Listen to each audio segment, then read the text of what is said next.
사도신경으로 신앙 고백하시겠습니다.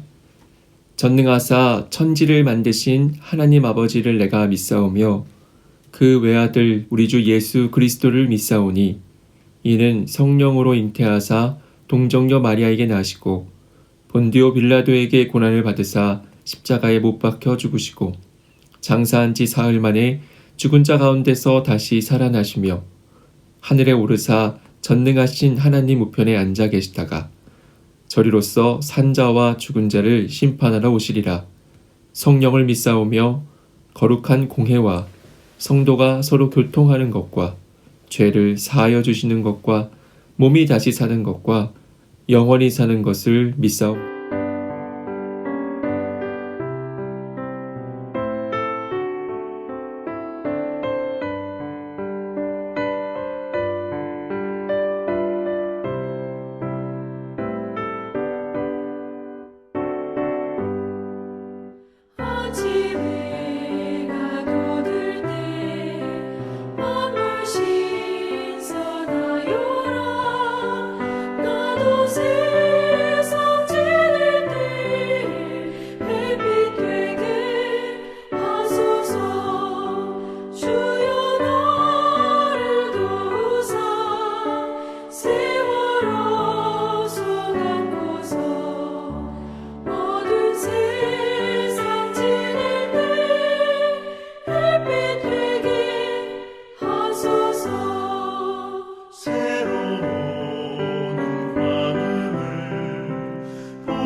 (1월 11일) 월요일, 오늘 우리에게 주시는 말씀은 마태복음 5장 13절에서 16절까지 말씀입니다. 너희는 세상의 소금이니 소금이 만일 그 맛을 잃으면 무엇으로 짜게 하리요. 후에는 아무 쓸데없어 다만 밖에 버려져 사람에게 밟힐 뿐이니라. 너희는 세상의 빛이라. 산 위에 있는 동네가 숨겨지지 못할 것이요. 사람이 등불을 켜서 말 아래에 두지 아니하고 등경 위에 두나니 이러므로 집안 모든 사람에게 비치느니라. 이같이 너희 빛이 사람 앞에 비치게 하여 그들로 너희 착한 행실을 보고 하늘에 계신 너희 아버지께 영광을 돌리게 하라. 아멘. 일을 마치고 집으로 돌아가던 길이었습니다. 어두운 밤 산길을 빠져나와 한참을 달리던 중 갑자기 차에 이상이 생겼습니다. 차는 정상적으로 움직이는데 차량의 모든 불빛이 꺼져버린 것입니다. 헤드라이트는 물론 미등과 계기판까지 모두 나갔습니다. 손전등은커녕 반딧불만한 불빛조차 없는 상황. 작은 빛 하나가 그렇게 귀하게 여겨지기는 처음이었습니다.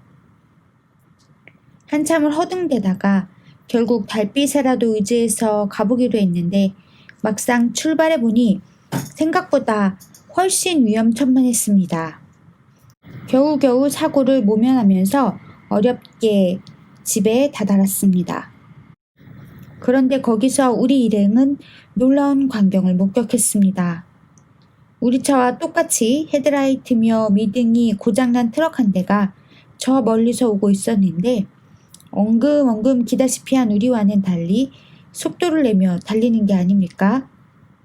자세히 보니 그 비결은 앞서가는 차량의 뒤를 바짝 붙어 따라가는 것이었습니다.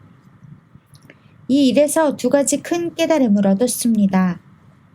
아무리 동력이 있어도 연결선이 끊기면 헤드라이트가 쓸모없게 되는 것처럼 빛을 비추지 못하는 사람은 아무 소용없는 존재라는 것. 그리고 내게 빛이 없다면 큰 빛을 따라가야 한다는 것입니다. 사도 요한은 예수님을 참 빛이라고 했습니다. 참 빛으로 오신 예수님은 모든 사람의 빛의 근원이요. 그 빛을 발하게 하는 동력입니다. 우리는 주님께 에너지를 공급받으며 주님과 연결되어 있을 때 비로소 빛으로 온전히 기능할 수 있습니다. 또한 참 빛이신 주님의 뒤를 바짝 붙어서 따를 때 우리가 가야 할 빛의 길을 올바로 갈 수 있습니다. 오늘 말씀에서 예수님은 너희는 세상의 빛이라고 말씀하시며 그 빛을 사람 앞에 비치게 하라고 하셨습니다. 우리는 주님이 친히 불러 세우신 빛입니다. 그런데 빛이라는 이름만으로는 아무 의미가 없습니다. 빛을 내서 어두운 세상을 밝게 비춰야만 그 역할을 다하는 것입니다. 그리고 빛을 내려면 반드시 주님께 연결되어 있어야 합니다. 내 주변은 나로 인해 얼마나 밝아졌습니까? 얼마나 달라졌습니까? 어두운 세상을 밝히는 빛이 되기 위해서 우리는 항상 예수님과 연결되어야 함을 잊지 맙시다. 묵상 질문. 참 빛이신 예수님과 연결되어 빛을 내는 삶을 살고 있습니까? 오늘의 기도.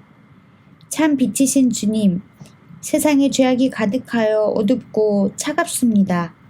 이러한 때에 주님을 믿는 우리가 빛의 사명을 온전히 감당하여 어둠을 물리치고 세상을 밝힐 수 있게 하옵소서.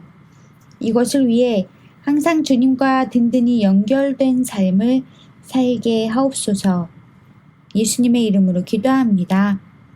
아멘.